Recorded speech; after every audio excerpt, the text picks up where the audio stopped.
when we can't solve their case. A perfect example is when people overdose from opioids. It is oftentimes difficult to prove those kinds of offenses as to who actually delivered those drugs, which resulted in that victim's death. Individuals oftentimes ingest, for example, heroin when they are alone. So there isn't a witness who is necessarily standing by. And oftentimes, if there is that witness, it is the individual who he or she themselves delivered those drugs which caused that death. It's difficult having those conversations with family members, telling them to be patient, to allow us to continue investigating, to try and find sufficient information to charge those people who are responsible for the death of their loved ones.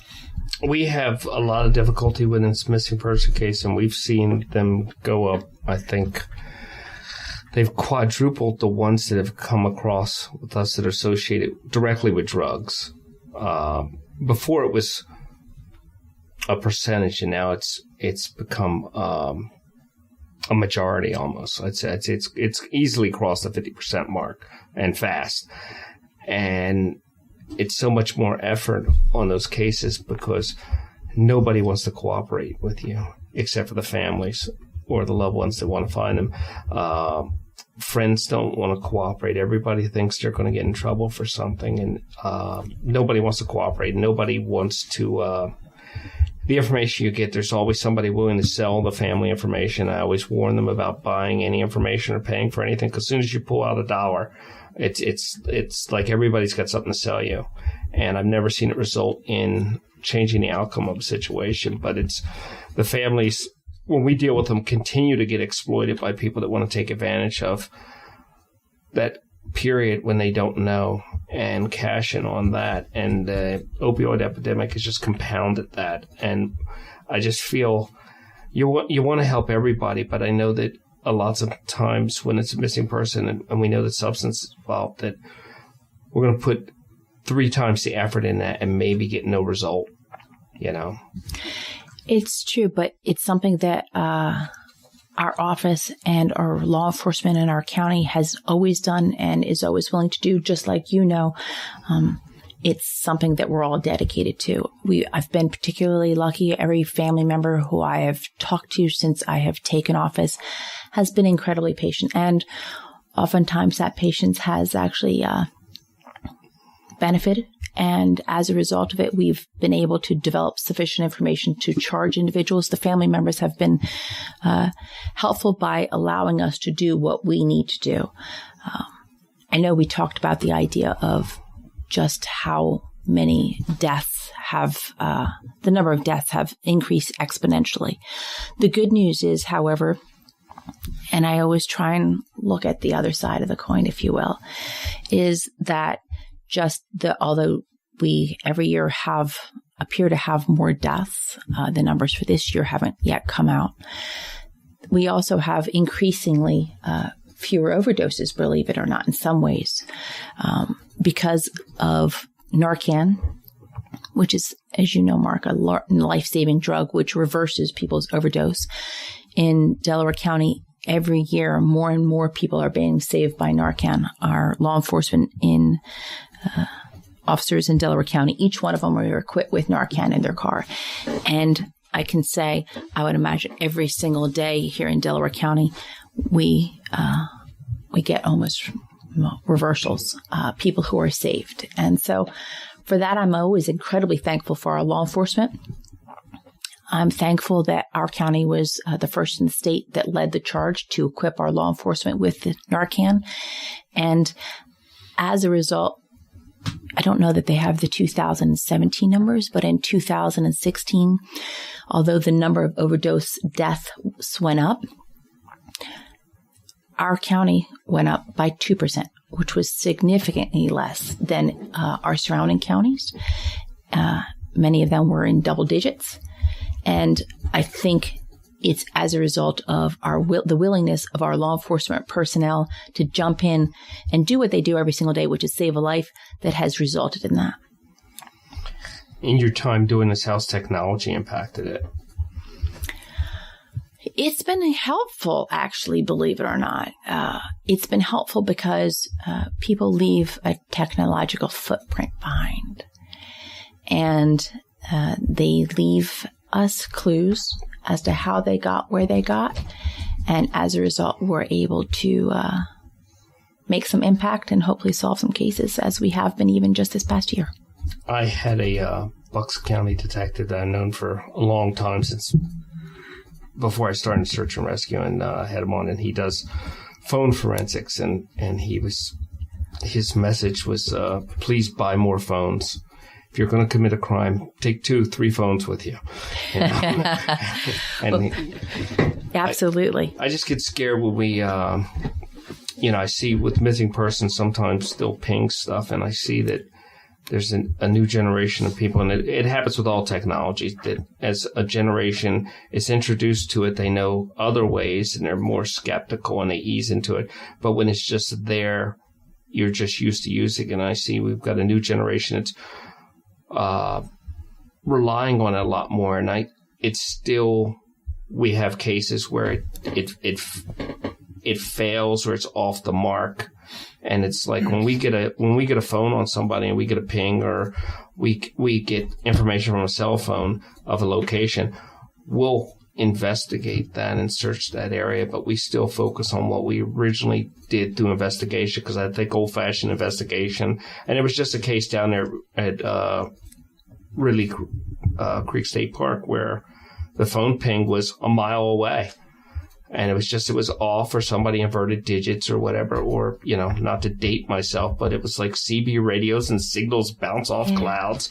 And it wasn't logical. And the younger guys were like, well, the computer's saying he's over here. And the older guys were like, why would a guy out of shape that weighed that much walk a mile to go harm himself, Absolutely. Because people are the same people they are when they make that decision as they are in life. And if you're not a walker, you're not a walker, Technology, as you well know, can never replace good old-fashioned police work any day of the week. No, and just interviewing people. And, I tell a story about a guy got interviewed, and he interviewed the police, and he told them all the information. He said, the guy walked through my yard, and he's not supposed to be on my property, because the protectors of the universe are really grumpy elderly people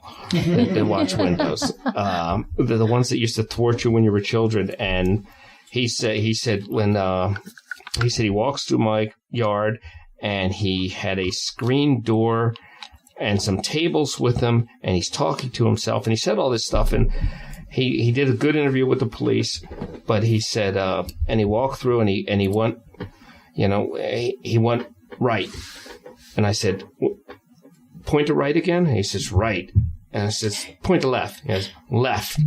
I said, the police interviewed you on the phone, right? He said, right. They're on the wrong side of the road. And then when we found the person, the screens were a folding tree stand the guy used to get himself up in a tree. And everything the man said put together, he was absolutely on the mark, but he didn't know right from left. And because it was a phone interview, it was missed. Well, it's interesting that you say that, actually, because it made me think of how helpful technology can be in solving that kind of crime, which is one of the initiatives which we just recently started, which is our DA Delcam.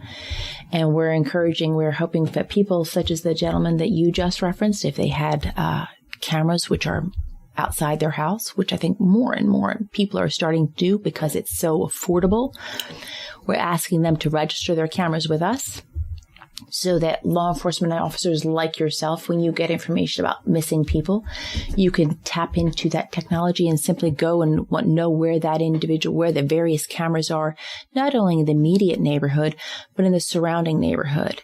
And when people register their cameras with us, you would then be able to go and ask for permission from that homeowner to get access to those cameras and find out perhaps where that missing person or the individual who caused that missing person to go missing went. I hope that works. I really do, but I'm discouraged by the amount of cameras I see they really haven't been really helpful in missing person incidents, because either missing persons pick areas with no cameras, or they take cameras as they walk along missing, but there's rarely cameras and rarely working cameras. I mean, I know so many times I've gotten so tainted with a missing person from a nursing home, and we'll go in and I go, that doesn't work, right?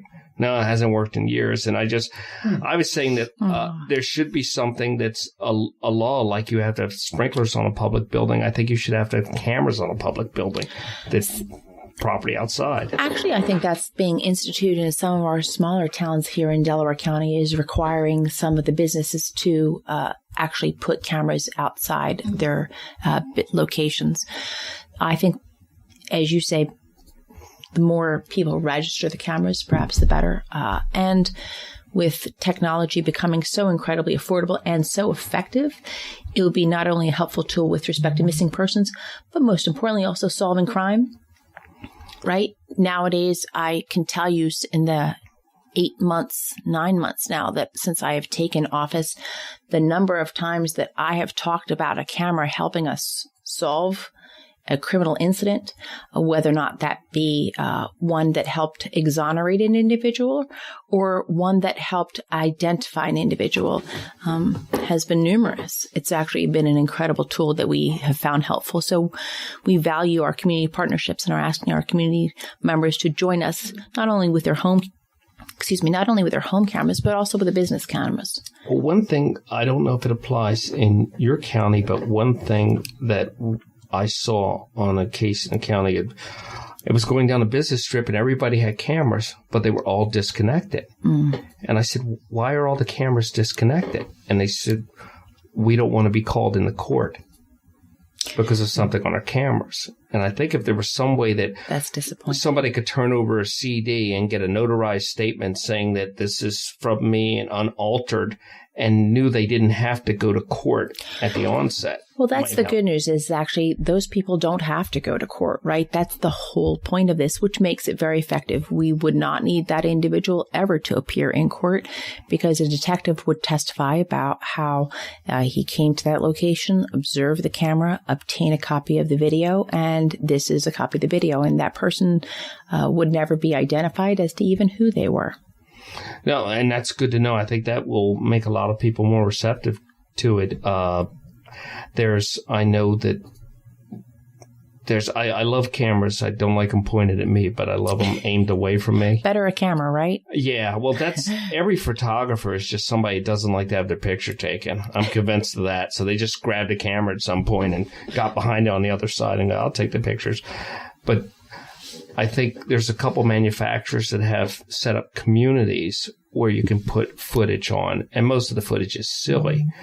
But if there was something countywide or something like that, where there was a community where people could get into this whole social media sharing mindset, and something happened in your area, share any video you have, like they do with their videos of cats and sandwiches and stuff. I think that would create, you'd probably get too much video of stuff, because there are cameras out there, and I do believe that you can't commit something in this day and age without passing a camera. I just don't think you can do it. I just think that the camera owner doesn't know you passed it. Absolutely. And the good news is that not only does it help us as law enforcement members solve criminal incidents, but also helps prevent one, right? So the idea is that hopefully if people see cameras, they won't commit what they would have otherwise done. I think they're a great deterrent. Burglaries particularly right? And less than half the people actually report their burglaries so hopefully when people see cameras outside, they'll think twice. I've put cameras up, and I just have them ring doorbell, and I have a camera aimed down the side. And the amount of things that I've seen as far as people coming on my porch when I'm not home that I never knew before. And, you see all different kinds of things. Like I realized that my porch is a cat bordello at night for some reason. I don't even know what's going on there. They move furniture around and just have a party. But party at Mark's house. Party at Mark's house, cat party at Mark's house. I wasn't invited, Mark. Yeah.